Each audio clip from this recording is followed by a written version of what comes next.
Good morning, everybody, and welcome to the AM Report for HAPS News, the network of now. I'm Alex Mahajer. It is Thursday, December 17th, and this morning, it is the Republican Civil War. We've got Donald Trump lashing out at Senate Majority Mitch McConnell after Mitch McConnell finally acknowledged Joe Biden's victory. We've got different attacks on various Republican secretaries of state and secretaries of state and governors, and some intra-party fighting amongst the GOP, which is posing the question: how loyal is Trump's base, and will this fracture the Republican Party, especially as we go into the Senate runoff election in Georgia on January 5th? We're talking about this. We're covering all of today's top headlines and more on the AM Report.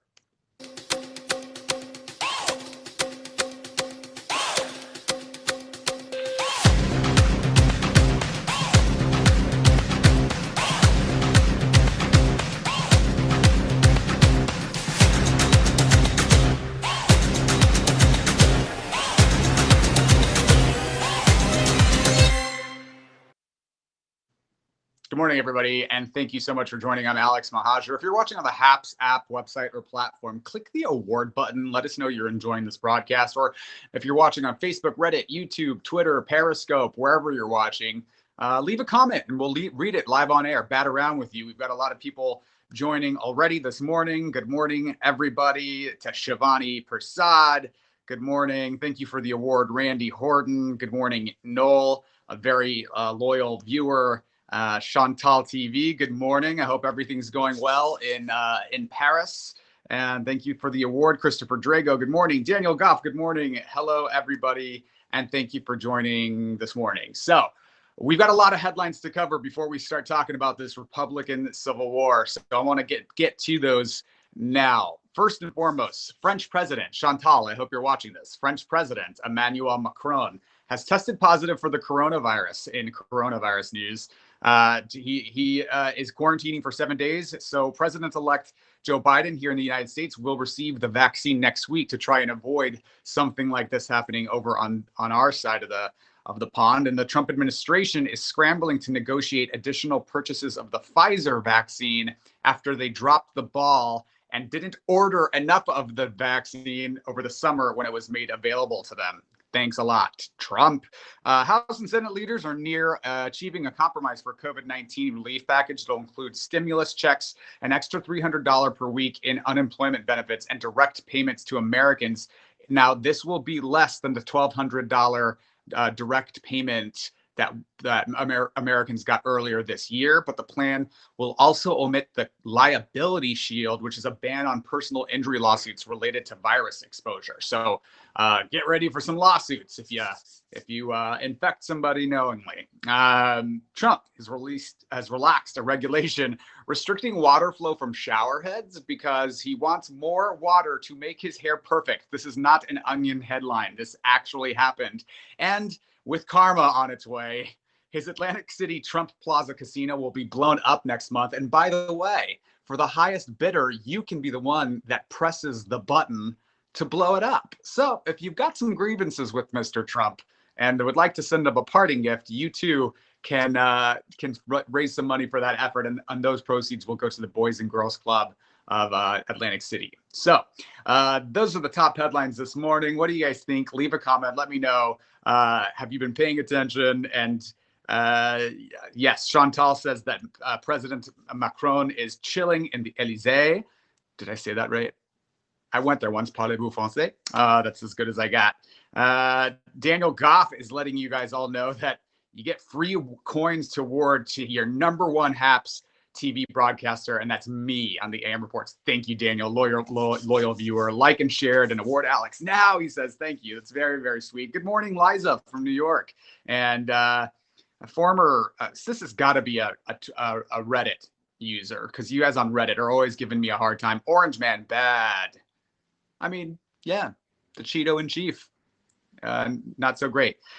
Why are these things so one-sided? Can't you look at things from an objective view? Well, as a person, it would be a lie to claim that I am an purely objective person. I can report on facts, I can give you my perspective, but to pretend that I don't have one is, I think, more misleading than anything else. And that's what we're doing here on the AM Report. We're giving you the facts and we're sharing my perspective. So thank you for joining. Très bien, says Shivani. Oui, j'ai parlé, je t'aime, says Chantal. My French, not great. Okay, thank you for the award, Liza. Okay, so here's what's up. Donald Trump has been lashing out since election day, November 3rd, claiming that there's election fraud, that there was rigging, that this election was rigged against him. And he has been pushing Republican establishment leaders to support these claims and to back him. And for the most part, our elected leaders, like the members of the Senate, Republican members of the Senate and in the House, had been very quiet for over almost 40 days. No one had acknowledged the win, which was very harmful to democracy. Once President-elect Biden was named the winner, which was maybe 5 days after the election when all the votes had come in and been counted, it's customary for the peaceful transfer of power, for the cornerstone of democracy, which is the peaceful transfer of power, that the opposing party and the leaders in the opposing party begin to acknowledge the win and congratulate the winner. And that didn't happen. And finally, after the Electoral College certified the vote this week, Senate Majority Leader, an atrocious figure. I mean, Mitch McConnell is an atrocious figure who really shirked his duty to his constituents and to the American people by not acknowledging it until just this week. But he did finally acknowledge it. And here's Mitch McConnell earlier this week to give you some context and about how he begrudgingly and finally acknowledged Joe Biden's victory publicly. Here's Mitch McConnell. But our system of government has processes to determine who will be sworn in on January the 20th. The Electoral College has spoken. So today I want to congratulate President-elect Joe Biden. The President-elect is no stranger to the Senate. He's devoted himself to public service for many years. I also want to congratulate the Vice President-elect, our colleague from California, Senator Harris. Beyond our differences, all Americans can take pride that our nation has a female Vice President-elect for the very first time. I look forward to finishing out the next 36 days strong with President Trump. Our nation needs us to add another bipartisan chapter to this record. It sounds so lovely, doesn't it? It's almost as if he didn't wait 40 plus days, and as if his acknowledgement didn't come after Russian President Vladimir Putin, when a foreign adversary is quicker in acknowledging the results of a presidential election, Senate Majority Leader Mitch McConnell, you failed to do your job. So you got some comments chiming in, and Mitch McConnell is evil. A lot of people think that Mitch McConnell is evil. Andrew Talion agreed. Mitch is simply evil. Good old Mitch, the most powerful Republican, says, I can't make out your Reddit name, but not a very well-liked guy. He's not even really well-liked in Kentucky. This is what's up. Daniel Goff is asking me to say something in. Did I see this comment, Daniel, that you're trying to get me to speak in Farsi? Well, I've got a message for Mitch McConnell in Farsi. Mitch, azizam, چقدر دروغی برو دیگه از اینجا رد شو نمیخوایمت. So there's that for you, Daniel, a little Farsi. So this is what's up. Mitch McConnell finally, against his inkling, against his inclination, he spoke out in favor of Joe Biden's victory. He finally acknowledged it, and this did not go over well with Donald Trump. Donald Trump is not too pleased. So here's a tweet from Trump yesterday. He's posting an article about how his allies are slamming Mitch McConnell for congratulating Joe Biden. And he says, Mitch, 75 million votes, a record for a sitting president by a lot. Too soon to give up. Republican Party must finally learn to fight. People are angry. People are angry, he says. And in this tweet, he shared a report from the Daily Mall detailing how some of his supporters, like his former aide Sebastian Gorka and a right-wing broadcaster Nick Fuentes, are criticizing McConnell for congratulating Biden. And the president is not correct when he says he received 75 million votes. He received 74.1, if we're going to mince words. And he said it's too soon to give up, and is pushing the Republican Party to finally, quote, finally learn to fight. This is just another example of the president lashing out at Republican establishment leaders for their inability or refusal to parrot or go along with his voter fraud claims. So if there's any doubt about the outcome of this election, let's be clear, okay? This was a commanding victory. Here's the final results. Joe Biden, 306 electoral college votes. Donald Trump, 232. Joe Biden won more than 81.2 million votes. He beat Trump by more than 7 million votes. Trump got 74.2 million votes. I mean, this is a decisive victory. There's no question about that. But Trump has been falsely claiming that the election was fraudulent and stolen from him, and trying to get governors, GOP state legislators, and GOP secretaries of state to support these claims, while raising more than $200 million since November 3rd. $200 million to, quote, defend the election against the rigging and the rampant voter fraud that he claims is happening. And he's whipping his diehard fans into a frenzy, and Republicans are terrified. The Republican establishment is terrified of the wrath of GOP voters who believe that Donald Trump has had his election stolen from him. And we know that because 106 House Republicans signed on to an amicus brief supporting a lawsuit by Texas Attorney General Ken Paxton that went before the Supreme Court, where he sued Georgia, Wisconsin, Michigan, and Pennsylvania to overturn their election results. 106 members of the United States House of Representatives, Republicans, signed on to this amicus brief seeking to overturn the election, saying that the election was fraudulent, even though they were elected using the same votes. So if you believe your election was also fraudulent, you should resign. And if you don't think that the election was fraudulent, then you are making a bogus claim of voter fraud and supporting overturning the election using that bogus claim in direct contradiction to your oath to serve the American people. And you must resign. You're circumventing democracy intentionally, or you were elected fraudulent. You got to take your pick. So these 106 House Republicans, let's be clear. They signed this amicus brief because they're afraid of the wrath of the MAGA loyalists and Trump's wrath. And we see that Trump lashes out, and they have a good reason to be afraid. I'll note Trump has now lost that. He lost that lawsuit. Okay. And he's lost 59 lawsuits across state, federal jurisdictions, and 2 that went before the Supreme Court. 59. Okay. And Mike Pence is terrified. He's got to oversee the final confirmation of President-elect Biden in the Congress. And then he has plans to leave town. We're hearing reporting from Politico that on January 6th, right after he confirms the Joe Biden's victory in Congress, he's skipping town and going on a trip abroad just to get out of Dodge, because he's probably terrified of being exposed to the wrath of the Republican base of MAGA loyalists who have sort of taken over the Republican base, who are going to lash out at him with good reason. There is interfighting happening all across the country at lower state levels amongst the GOP too. Here is a tweet from Arizona.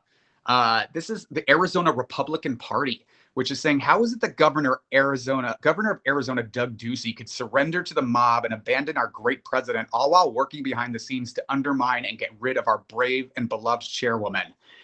The Arizona Republican Party attacking the Republican governor, Doug Ducey, for not supporting Trump's voter fraud claims and surrendering to the mob because of a duly elected election result that didn't favor their candidate. This is madness. And they're accusing him of being a Chinese sleeper agent. The Arizona GOP has accused Doug Ducey of being a Chinese sleeper agent and accused the chairwoman of the organization, Kelly Ward, with cowering under pressure. And this isn't just in Arizona. Let's look at what's happening in Georgia. The GOP party chairman, okay, David Schaefer, tweeting in the general election, GA Secretary of State. This is Brad Raffensperger that he's referring to. gave thousands, broke his promise to issue a bulletin allowing us to observe absentee ballots. So David Schaefer is the chairman of the Georgia Republican Party, attacking the Republican Secretary of State in Georgia, Raffensperger, who, by the way, is a Republican. He gave thousands of dollars to Trump. He voted for Trump. He was, by all accounts, he was wanting Donald Trump to be reelected.